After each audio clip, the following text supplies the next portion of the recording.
Olá para você ligado no Projeto Motor. Começa agora mais uma edição, a nossa edição de número 2 do Projeto Motor Entrevista, né? E hoje eu e Leonardo Félix, o meu colega no site Projeto Motor, temos a honra de receber o tricampeão das 500 milhas de Indianápolis e piloto da Índia faz um tempinho, o Hélio Castro Neves. Elinho, muito obrigado por você ter aceitado o nosso convite, por você estar presente aqui no nosso programa. A gente sabe que está na reta final do campeonato, a correria tá grande, né, nos preparativos para essa reta final. Bem-vindo ao programa e como é que está essa expectativa para as duas últimas corridas do ano? Eu que agradeço aí vocês a poder contactar e poder contar aí com a torcida e poder transmitir para o pessoal aí o que vai acontecer nessas duas últimas corridas que vão ser, obviamente, super interessante e, obviamente, a mais interessante e importante é a última, que é a rodada que vai valer o dobro dos pontos em uma corrida apenas. Então, mas estão preparando, estamos aí, eu estou viajando inclusive amanhã já para Pocono, para que a próxima prova, que é o tal do triângulo oval, vamos dizer assim, que são 3 curvas. Normalmente o oval a gente fala em 4 curvas, mas 4 curvas são 2 que eles contam a entrada e a saída como se fosse uma curva, mas esse não, esse é apenas o triângulo oval que a gente diz, que é uma pista muito rápida. Então, estamos esperando aí. No ano passado a gente terminou em segundo, então estamos esperando um bom resultado também esse ano. Ô Elinho, você está aí a 58 pontos, né, do Montoya na tabela. Como você mesmo falou, essa rodada dupla, essa rodada vale o dobro de pontos, né, 100 pontos. Como que está a tua expectativa em relação à briga pelo título, até porque não é só você que está nessa briga, tem o Rahal, tem o Dixon, enfim. Você está esperançoso? Dá para brigar ainda ou esse ano já tá mais difícil do que em temporadas anteriores? Não, pela última prova ser rodada dupla, normalmente, como é a fórmula que a gente funciona, o que o pessoal começa a fazer, né? Você tem que estar mais ou menos em uma vitória apenas de distância para poder estar na disputa do campeonato. 8 pontos, uma vitória seriam 50 pontos. No nosso caso, nós estamos 8 pontos, um pouquinho a mais, então estamos distantes. Mas como a última prova vale rodada dupla, os pontos duplos, então nós estamos com chances bem concretas, não é um desespero, não precisamos também contar somente com o resultado do Montoya, do Dixon ou do Rahal. Quer dizer, eu acredito que os 5 primeiros, que o Will Power está em quinto, mas apenas 1 ponto atrás de mim, então acho que essa turminha aí, para te falar a verdade, dependendo de como sair de Pocono, vai ser a turma que vai estar brigando por esse título. Então, nesse sentido, são chances reais, chances incríveis que dá para acontecer. O lado negativo, vamos dizer assim, é que por ser um companheiro de equipe que já está na liderança, isso pode, dependendo das situações durante uma prova, isso pode agravar. Mas, no momento, a gente está contando com que pelo menos os 3 carros da Penske, são 4, mas os 3 carros que estão em disputa, vai ter que ir para cima para poder ganhar essa prova, esse campeonato. Justamente essa era a minha pergunta, né, que eu ia fazer a seguir. Né? Agora, como você tá, o teu companheiro de equipe, o Montoya, líder do campeonato, como é que estão os preparativos internos da Penske? Assim, como é que você está sentindo que a equipe está se comportando? E até o próprio Montoya, né, que o Montoya está tendo a chance de chega como favorito, né, nessas provas finais para conquistar o título. Como é que está o clima dentro da equipe e o clima com o Montoya para essas duas provas do Não, o Montoya, eu sempre disse e continuo dizendo, é um talento nato. Ele realmente é um cara que, se você colocar nessa cadeira ou na sua cadeira aí, ele vai fazer a cadeira andar mais rápido. É um cara que se adapta muito bem, é um cara que em todo tipo de categoria que ele andou, ele ganhou corrida.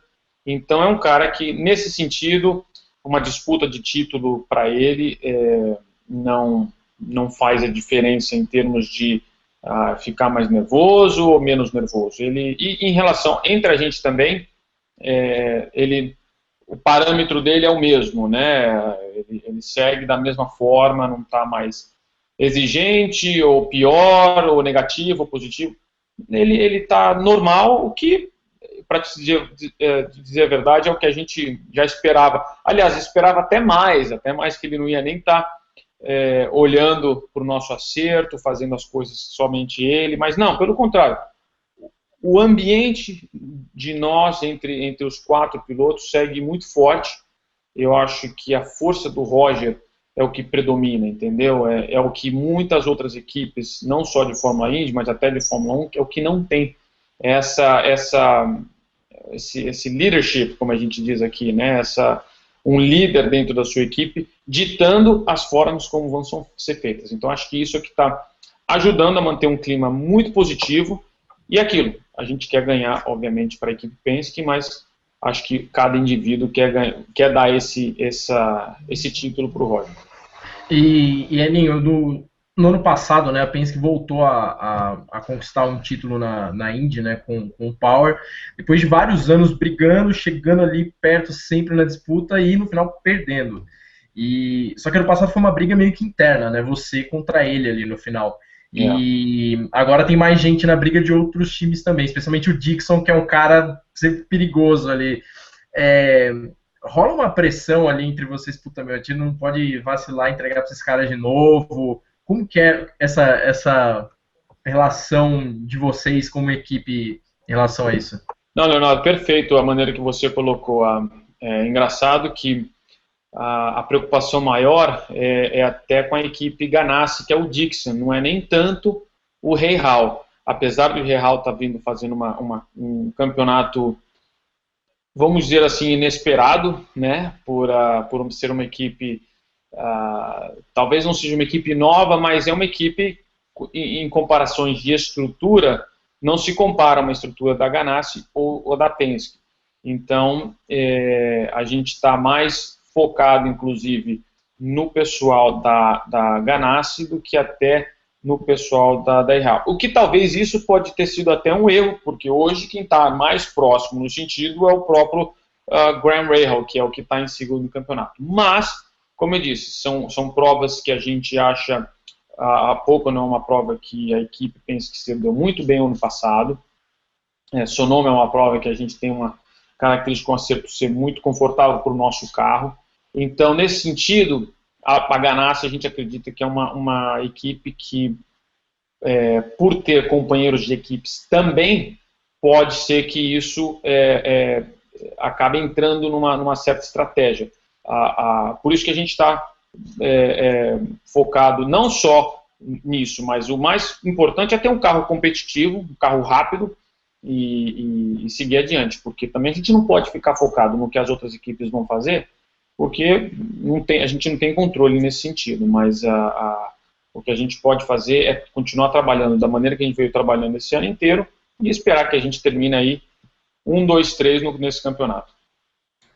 Olha, agora só assim, abrindo um pouco o leque da discussão, como é que você avalia o atual momento da categoria, né? O atual momento da Indy, como a categoria está em 2015, né? Porque já faz alguns anos que a categoria trocou o chassi, né, desde 2012, já tem as montadoras, né, que fornecem motores, já estão mais adaptadas, né, a Lotus acabou pulando fora, mas temos ainda a Honda e a Chevrolet. Como é que você vê também essa questão dos pacotes aerodinâmicos, né, que cada um pode desenvolver o seu próprio? Isso até provocou até uma certa discórdia assim, com alguns acidentes, inclusive o seu em Indianápolis, que foi bem feio, né, de se ver, ainda bem que não teve nenhuma consequência mais grave, mas enfim. Você está satisfeito com o atual cenário da categoria como um todo? O que você acha que pode melhorar daqui para frente? O que você acha que foi feito e não foi tão certo assim? Enfim, queria saber sua análise um pouco mais abrangente sobre o atual momento da Indy. Boa pergunta, Bruno. Realmente a categoria, esse ano, por ter tido várias novidades, a novidade número 1, obviamente, foi o pacote aerodinâmico que a Chevrolet e a Honda encontraram. E nesse sentido, todas as provas que a gente que vem efetuando, inclusive segue, né, novidades, são provas de primeira mão com esse tipo de pacote aerodinâmico. Então, foi um momento para a categoria difícil pelo pouco espaço de tempo que teve. O pessoal começou a trabalhar nesse kit aerodinâmico, acho que em agosto do ano passado, e os testes começaram a ser feitos em novembro do ano passado, que foi o que, se você for analisar, é um espaço muito pequeno para poder não só desenvolver, mas ter as peças suficientes para todas as equipes, porque não é só você desenvolver o pacote e entregar para um carro, você tem que desenvolver o pacote, testar e entregar para várias outras equipes. Então isso foi muito complicado no começo, e por ter esse tipo de espaço, teve certas situações em St. Pete que peças dos carros estavam caindo, peças estavam voando, quer dizer, muitos detalhes que talvez já se passaram quase um ano, que as pessoas não notaram, que é uma fase de aprendizagem. Inclusive, como você mencionou, o kit aerodinâmico de oval, que foi a primeira vez em Indianápolis, tanto é que o meu carro decolou daquela maneira, foi justamente uma falta de informação em relação ao pacote. Então, nesse sentido, eu acredito que foi normal, era de se esperar uma certa diferença, vamos dizer assim, então eu não vejo o lado negativo nisso. Muita gente falou que a Chevrolet estava em vantagem, eu acho que a Honda agora, em certos outros circuitos mais travados, talvez tenha um pacote um pouquinho melhor em aerodinâmico. Então a coisa está equilibrada, né? Em relação, por que a Honda só tem um carro e a Chevrolet tem mais carros competindo? Eu acredito que não é por Honda ou Chevrolet, não é esse tipo de marca. Eu acho que é o trabalho de equipe. Então é Ganassi com Penske, são equipes vitoriosas, são equipes que já venceram campeonatos, enfim. Então essa é a diferença que faz. E, como eu disse, a Real é uma equipe sem estrutura igual, sem a estrutura não parecida, nem chegando perto numa equipe Penske ou Ganassi, está fazendo um trabalho até que de respeito. O meu lado, isso pessoal, eu acho que a parte de marketing é o que está faltando um pouquinho mais em termos da categoria. Uma pena de ter perdido a corrida do Brasil esse ano, então isso fez com que a parte, especialmente para nós brasileiros, mas também expandir, né, o nome da categoria, isso foi um pouco ruim. Não foi, infelizmente, foi uma situação, de novo, fora do controle de promotor, controle da categoria. Então, se você for analisar por todo esse tipo de diferenças, eu acho que a categoria, até que a disputa, o produto está muito bom. As disputas das corridas estão muito interessantes, porque você não sabe o que vai acontecer, você não sabe quem vai ganhar. Imagine, o Joseph Newgarden ganhou pela primeira vez, já ganhou 2 corridas. O Rei Hall ganhou 2 corridas. Você fala, pô, como uma coisa dessa? Mas é justamente pela competitividade, pela diferença. Eu acho que isso é que está mostrando que a Fórmula Indy, ela é imprevisível. Então, o produto de Fórmula Indy continua sendo um produto incrível, no meu modo de ver, mas tem algumas situações que você vê que o presidente agora, Derek Walker, saiu. A parte burocrática, na minha opinião, ainda precisa ser trabalhada precisa ser muito bem trabalhada.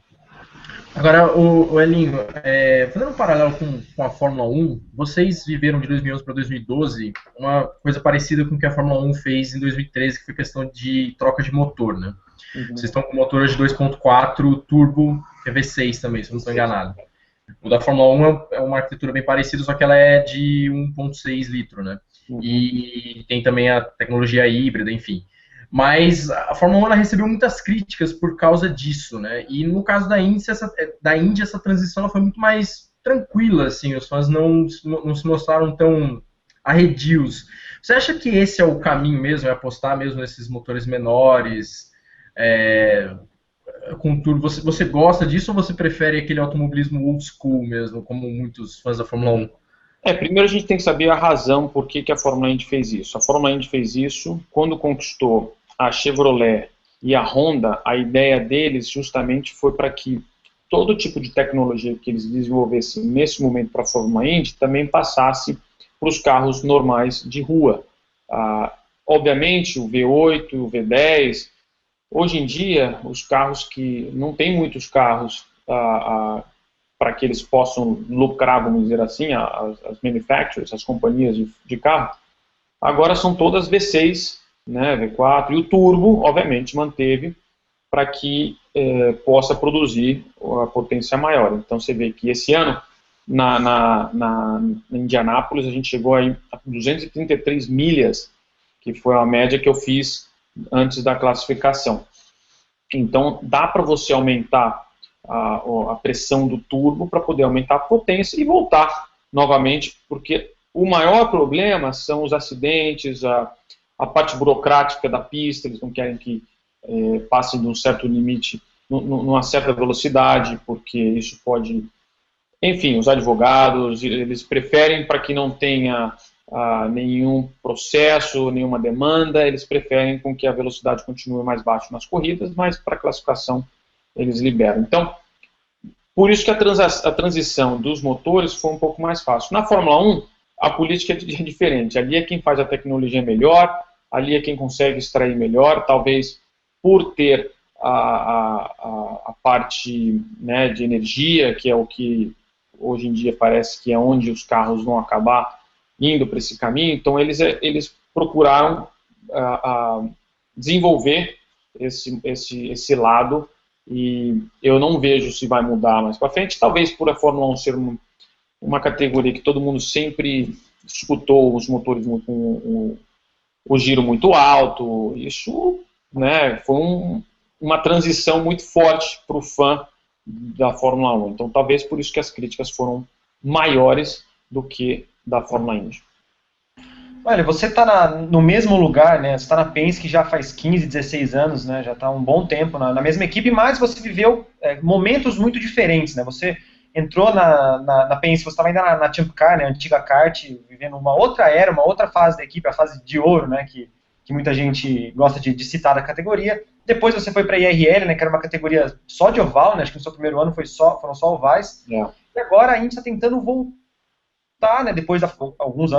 Muitos anos depois da fusão, voltar àquilo que era, assim, né, misturando circuitos mistos. Ano que vem volta o Kart Lake, né, assim, uma notícia que acho que muita gente gostou pelo circuito. É verdade. De todas essas fases que você viveu da mesma categoria, digamos assim, porque na verdade não é a mesma categoria, mas enfim, você estando na mesma equipe, todas essas fases que você viveu, qual delas você mais gostou, assim, sabe, até por prazer pessoal, tanto de momento da categoria como da corrida em si, sabe? Qual foi a que você mais gostou? Não há dúvida que os motores que nós tínhamos, que eram os motores da Honda, V10, quase 16 mil giros que a gente... Aliás, eram 16 mil giros. Bom, eu acredito que o meu motor tinha mais ou menos 930, 940 cavalos. O do Gil, na última etapa em Fontana, eu tenho certeza que tinha mais de 1000 cavalos. Não é possível o cara andar 241 milhas e tinha mais pressão aerodinâmica e tudo. Até hoje eu brinco com ele nega, mas eu acredito que tinha mais de 1000 cavalos. Mas eu digo nisso num tom de... Era difícil, você naquela época era super divertido, obviamente, o barulho também era muito legal. Poxa, o carro patinava na terceira marcha, saindo da pista, você praticamente pensava várias vezes até colocar o pé no acelerador total. Quer dizer, era difícil de guiar o carro, não era fácil, mas os freios eram freios de ferro, hoje é freio de carbono. Então, quer dizer, a distância entre a freada e a curva era muito maior. Então, por exemplo, alguém que vinha e tentava te passar, quem tentasse frear mais dentro e segurasse o carro, beleza, passou. Hoje em dia, o espaço ficou tão próximo que as ultrapassagens ficaram mais difíceis de acontecer, porque todo mundo está freando praticamente dentro da curva. Então, nesse sentido, era muito legal. Os tipos de circuito que a gente ia também era muito... Laguna Seca, que era um circuito fantástico. Como você mencionou, agora nós estamos voltando ao Kart Lake. Eu acho que a volta da Indy nesses circuitos que a gente andava antigamente, talvez seja um acordo entre a NASCAR, que agora que ela é dona de muitos dos circuitos, talvez Phoenix, que é uma pista no oval que a gente andava muito, talvez estão em negociações novamente. Quer dizer, tem muita detalhe que o automobilismo está um pouco dando a volta, vamos dizer assim. Então seria legal voltar novamente para esses circuitos que praticamente são tradições na Fórmula Indy. Acredito que fazendo isso também ajuda o público a retomar novamente aquele carinho que sempre teve pela Fórmula Indy.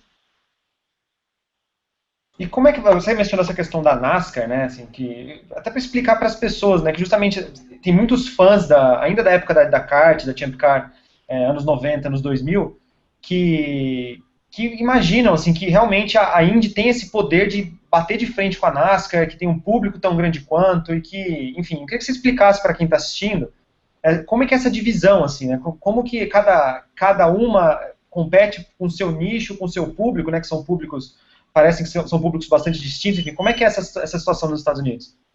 Hoje a NASCAR, por ter...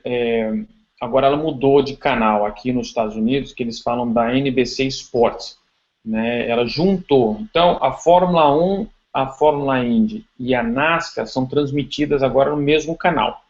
Então, por esse motivo, a NASCAR,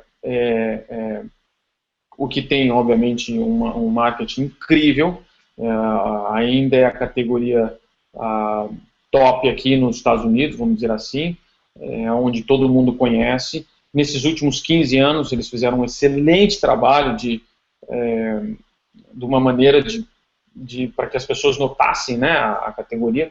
Então, e nesse sentido, eles foram tomando conta do negócio paralelo, que é comprando certas pistas, adquirindo as pistas para a própria categoria deles, a NASCAR, correr, e nisso a Fórmula Indy tentando encontrar posições de chegar num acordo, começou a ficar cada vez mais difícil, porque eles foram limitando, encarecendo provavelmente para o promotor poder fazer uma corrida, enfim. Então isso foi dificultando a Fórmula Indy poder correr no circuito que a gente corria antigamente. Então por isso que aí, de repente, a categoria começou a fazer muito circuito de rua.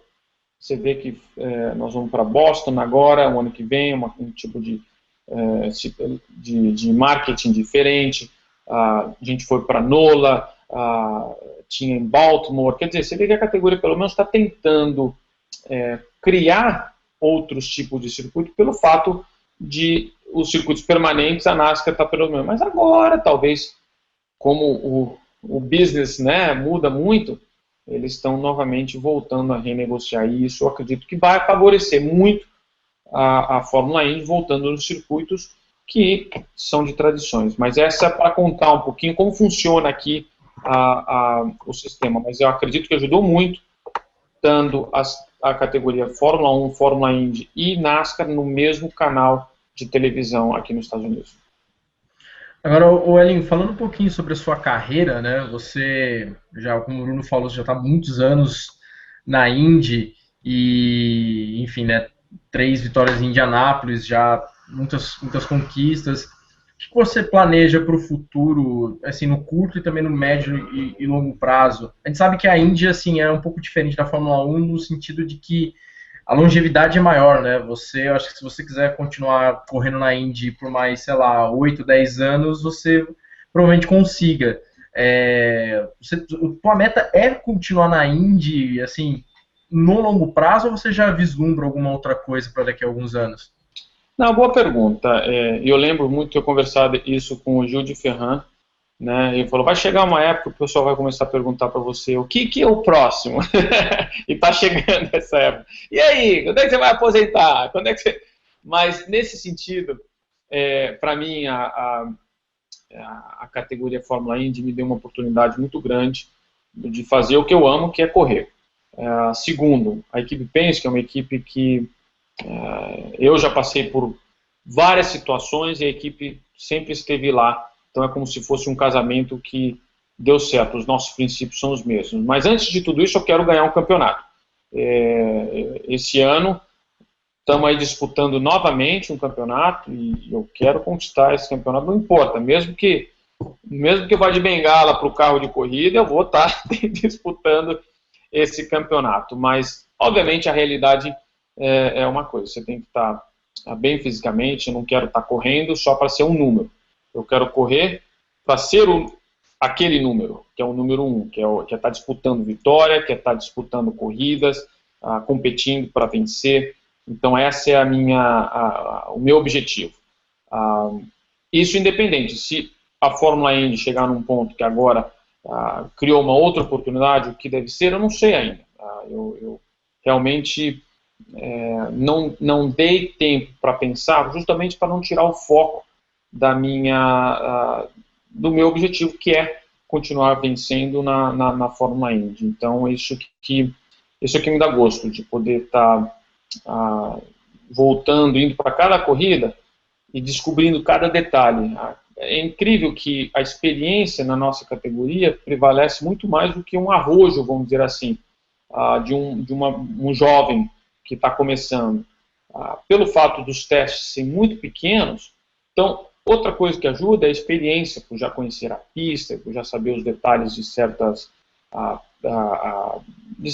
lugares, vamos dizer assim. Então, quando o Will entrou para a equipe, e agora o Pagenaud também, isso fez com que a gente, no meu computador aqui, melhorasse muito. Eu tive que dar um update aqui na minha chip para poder entender, e deu certo. Então, espero continuar correndo ainda por muito mais tempo, mas quando for o momento correto, que eu ainda não sei quando vai ser, aí a gente deve dar o momento certo, o espaço e o tempo correto para tomar uma decisão da melhor maneira possível.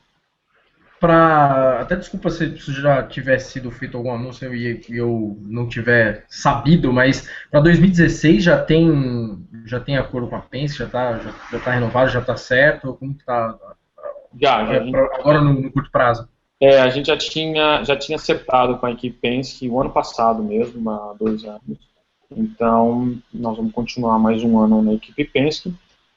E espero continuar ainda mais para frente, porque, como eu disse, é uma categoria é uma equipe que, para mim, é a melhor equipe do mundo. Ela se compara com Ferrari, se compara com a Williams, McLaren, equipes de grande porte, vamos dizer assim, né, equipes grandes de Fórmula 1. Então, eu realmente, nesse sentido, é uma família mesmo que eu pretendo continuar, e se tiver que terminar minha carreira na Penske, seria uma excelente opção. Aninho, o fã de automobilismo, aquele cara que assiste sempre, que acompanha, ele valoriza muito o campeão da Indy, né? Assim, é um cara que desvaloriza a conquista do título, né? Ao contrário do que me parece ser o caso do grande público, né? O grande público acaba valorizando mais as 500 milhas de Indianápolis, né? Você vê, o Tony Kanaan foi campeão da Indy, mas foi quando ele ganhou as 500 milhas de Indianápolis em 2013 que ele foi dar entrevista no David Letterman, enfim, há uma exposição muito maior. Você ganhou as 500 milhas 3 vezes, mas o título ainda não chegou, né? Você escapou dos dedos em algumas oportunidades. Pelo fato, como é que você vê essa comparação entre ganhar a Indy e ganhar o campeonato? Porque assim, você ganhou as 500 milhas nas 2 primeiras vezes que você competiu, né? Então assim, você não teve nem aquela sensação de cobiçar, demorar para chegar e se conquistar. Não, você conquistou as 2 primeiras, né? A segunda foi bem sofrida, diga-se de passagem, né? Com o Paul Tracy no seu cangote ali, mas você conquistou 2 vitórias muito rapidamente. Agora o título ainda não chegou.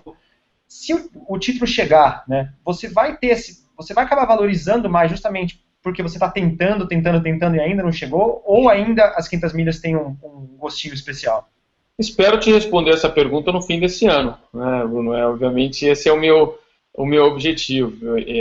Aqui, pelo fato da tradição ser muito grande, as 500 milhas, inclusive o ano que vem vai ser a comemoração da 100ª corrida da Fórmula Indy, quer dizer, tudo isso o pessoal leva muito em conta. Então, eu acredito, por este motivo, de eu ter respeitado muito a tradição, de eu ter aceitado da maneira que foi feita, apesar de ter quebrado uns certos protocolos, que normalmente você vai, quando ganha a corrida, você vai para o Winner Circle, e eu para o Círculo da Vitória, e eu acabei escalando o alambrado. Então, quer dizer, mas até isso o pessoal percebeu que foi uma maneira de reverenciar o público, de agradecer o público. Então,